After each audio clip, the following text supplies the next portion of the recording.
Now, for me, if I were to pick the centre back pairing for this Bayern Munich versus Chelsea game, I would go with Trevor Chalobah and Wesley Fofana.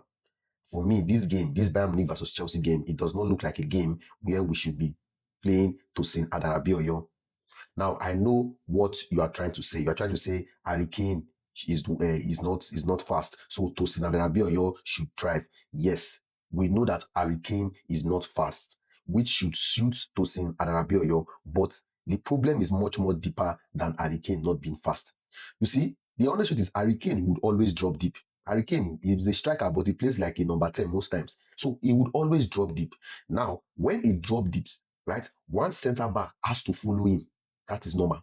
Now, Trevor Chalobah, if Trevor Chalobah follows Harry Kane when Harry Kane drops short or drops deep, right? Tosin Adarabioyo would now be the one that must cover runners off the ball with Bayern's midfield and Bayern's wingers. And that is where the doubt of Tosin Adarabioyo comes. Because Tosin Adarabioyo is not fast and he struggles with sharp movement and 1v1 attackers. I mean, we saw it against Josh King in the Chelsea versus Fulham game. We also saw it against Kevin Shade in the Brentford versus Chelsea game.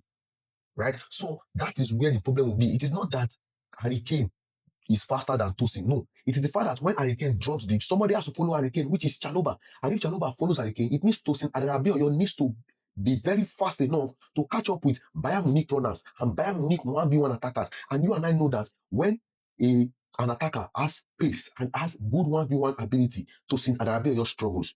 For me, we cannot do that. Chelsea, we cannot afford to press zonally. Bayern Munich forward, they thrive in space and they are very good in 1v1. And that is why I believe Tosin Adarabioyo does not need to start this game. This Bayern Munich versus Chelsea game needs defenders who can read danger early, needs defenders who can react quickly, needs defenders who can run, needs defenders who can deal with Bayern Munich's explosive movements. Right? So for me, I believe we should be going with Trevor Chalobah and Wesley Fofana. That's what I believe. The question is not just about who is going to be marking Harry Kane. No. The question is about who would handle the chaos that Harry Kane will bring. Because Harry Kane is not somebody that you mark and say, oh, if you mark Harry Kane, we are covered. No. Harry Kane will drop deep into that midfield. And somebody will have to follow him. So when he drops deep, Harry Kane will cause chaos. When Harry Kane is dropping deep, you have wingers running, people like Sergei Gnabry. We have people like what's his name, Olise. Even from their midfield, they will be running. They will be exploiting the space that Harry Kane will create. So we need the centre backs who have sharp movement ability, who have 1v1 ability in this game. And for me, that is why I believe Trevor Chalobah and Wesley Fofana should be starting in this game as our centre back pairing. Now, Chelsea fans, do you agree with me? Drop your thoughts in the comment section.